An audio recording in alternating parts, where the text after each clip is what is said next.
Asher and Penland on W4CY Radio.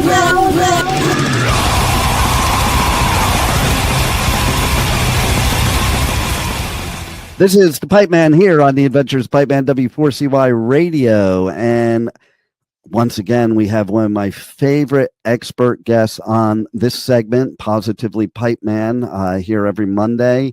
And man, if you have a business, you need to listen to Michael Barbarita because he has a wealth of advice and strategies that are specific to your industry, your business.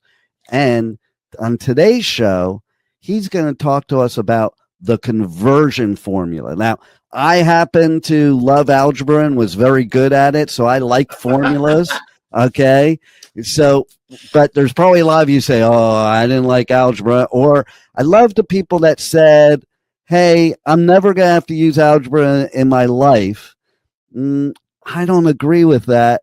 I don't know if this is algebra, but this is the conversion formula for success in your business. So take it away, Michael.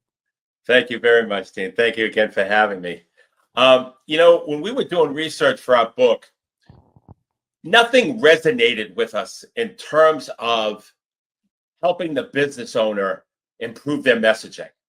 We were researching all over the place. We had to go all the way back to 1931. Wow. And we found something that finally resonated with us that we could work with.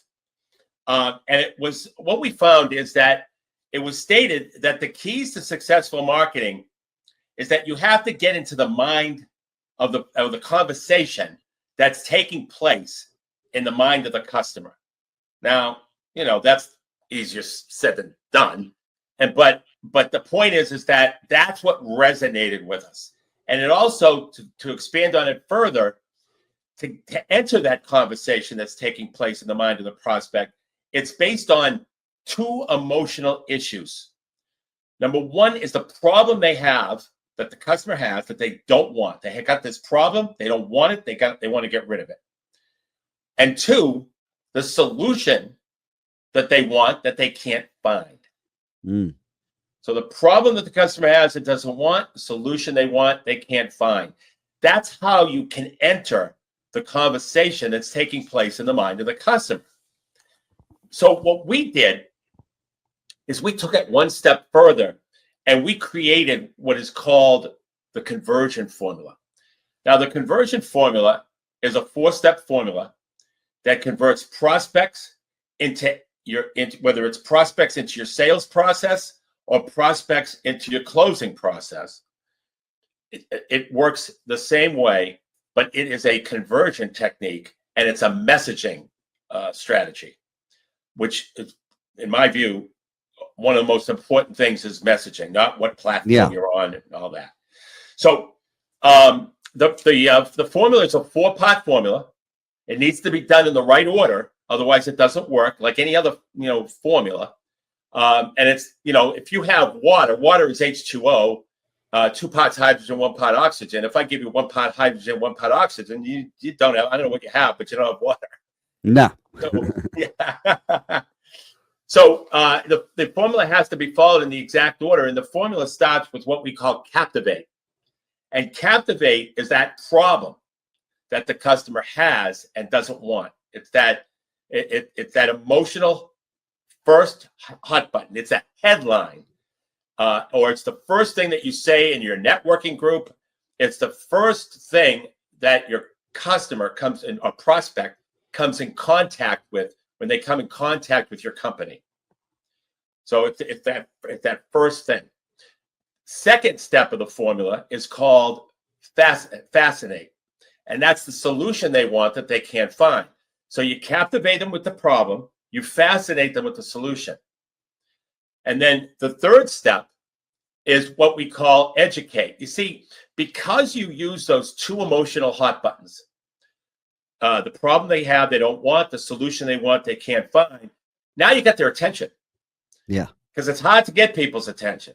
But once you utilize those 2 emotional hot buttons and you do it correctly, you now have their attention where you can actually explain why your solution to that problem is superior to the competition. And if you look at the first three parts of the conversion formula, and if you understand that people buy based on emotion and then back up that emotion logically, the first two components are the emotional components, the captivate, fascinate, problem, and solution. The third is the logical component where you educate them on why your product is superior to your solution is superior to the competition. So the conversion formula follows the way people buy based on emotion and backed up logically. Yeah. And then finally, you hit them with the offer. And the offer needs to be very compelling. And I know that we're going to be covering the compelling offer in a future show, I think the next show. But that is where, it's easy for me to say a compelling offer, but we have 5 components to a compelling offer that we'll talk about in another show. But I wanted to focus strictly on the conversion formula. So that's our conversion formula. And this is what we use on Squeeze every form of communication, and including your incoming voicemail.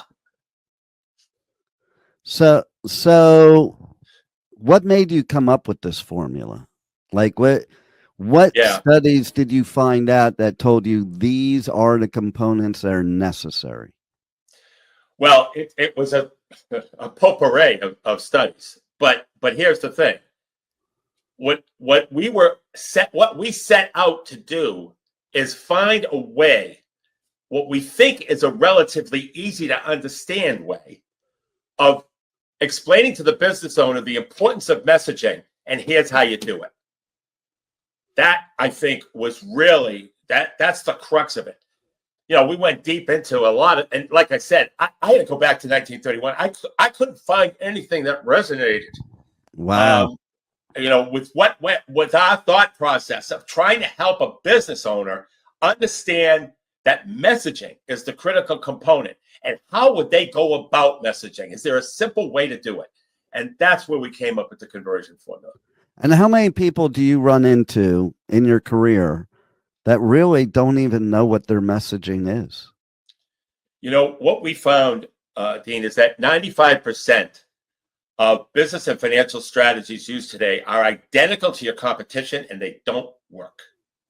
So to answer your question, 95%. It's really, it's a very true and accurate number. And if you look at, if anybody who's listening owns a business and they go to their competitor's website, they're going to see the same stuff that they're doing. The same stuff. Great quality, lowest price, great location, great experience. We're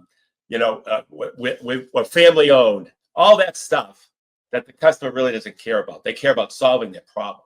Yeah, no, and it's funny you should say that, because it amazes me how many people are the number one best bookseller. I know. Have you noticed that? I've noticed that the other day. I have not met, and I've dealt with lots of authors through the years. Right. I've never met an author that's not a number one best book and bestseller. It like boggles my mind how everybody's number one, and I see it in this industry too. It's like people that claim like they're the number one podcaster, and like, according to who? Your wife or your husband, or and like, because they don't have anything. And what's interesting about that, I used to see it in the financial business too. I would pick these money managers that were ranked number one for like the past 14 years. The minute I put my clients' money in, they lost money, but they never lost money before. And I was always, even in that business where it's regulated, it's like, how do people get away with that stuff? And what I found, okay, this is going to be interesting if you didn't know already, but in the investment business, there's actually a term that allows you to fluff it a little bit, and that's called puffery. And puffery is not against regulations. Really? Yeah. So, like, if you give so if you give something that's not factual, okay, that's against regulations. But some things can be subjective, so they're puffery. Or if you add, okay, this is something you can do. You can add, in my opinion. As soon as you add, in my opinion, it's like you didn't just give a fact anymore. It's just, even here when we're doing podcasting, okay, it's interesting. So YouTube is very strict on what people say that may be untrue, unfactual, violates certain things. And so basically, when you read on YouTube how to avoid getting strikes or getting your stuff taken down, one of the big things it says is, we won't take it down if it's your personal experience, your story, or in your opinion. And it's all over like that. So yeah, everybody in your industry is probably saying they're the number one bug killer, Right. the number one car dealership, and maybe in some survey somewhere they are, and that's how they Right. get away with it. You know, it's like, but I think we have to dig deeper than that, and the uniqueness, like you said. And see, the fact is if you're entering an industry and you're doing exactly the same as your competition, why do the people at your competition need to come to you if you're doing exactly the same? They don't. That's right. That's right. And quick question before I add to that. The word "could" in the investment world, like, you could make 100,000. Is that allowed? It seems to be allowed too, right? The word It is could. allowed as long as you balance it with risk. So it always used to be like this. Okay, so you invest 10,000 with me right now. If this does this, you could make this. Okay. So you're adding these variables if it does this, okay?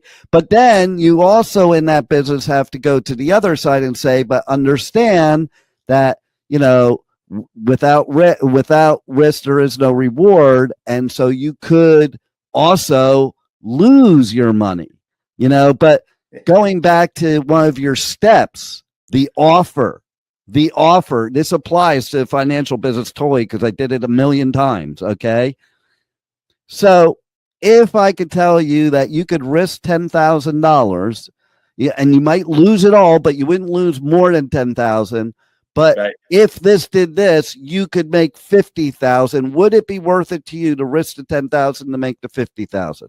They'd say, yes, great. Let's get started. And basically, you know, what you're saying to them is you're making a much better offer that is tempting to them. That doesn't necessarily have to be, it's factual if the if happens, but whether that if happens. Now, and you never know too, because like you look at gold right now. I had people in gold at $150 an ounce. Yeah. Would I have ever believed in a million years it would be at $3,300 an ounce? Never in a million years. I was like, I remember it was like 52 was the all-time high, and that's because the Hunt brothers cornered the market. And so I used to pitch that. But I'm like, but it's never going to get to 52 because that was an anomaly. But I'm sure you'd agree that from between 150 and 50, or not 52, that was silver, gold, 800, 800 ounce, you know, between, you know, 150 and 800, I'm sure you'd agree that you'd have a pretty good chance of making money, right? You know, stuff like that. And so, yeah, it's interesting. Like, you make the offer has to definitely outweigh the risk is the first thing I think of. Right. Absolutely. And you know, one of the things that we do, Dean, is inside reality versus outside perception. The inside reality of most companies is that they're fantastic. Yeah. All right. And that they really do some really great things. But the outside perception is they're just like everyone else because of their messaging. Yeah. You know how I prove that one, by the way? Go ahead. People that want to be a guest on your show or my show or any show on this network. Because when I get guest requests, I say, so why should you be on my show? And the number one answer, survey said, is because I have great content. Do you know what my response to them when they say that is? So does everybody else. Yep. I'm like, so do 8 million other podcasters. Now what do you got? And That's where they need your help, because they can't answer that second question because they're so focused on they have great content. Right. And, you know, believe it or not, where I really noticed, where this really woke me up, the inside inside reality versus the outside perception, is in the food business. You would be amazed if you went to a food show.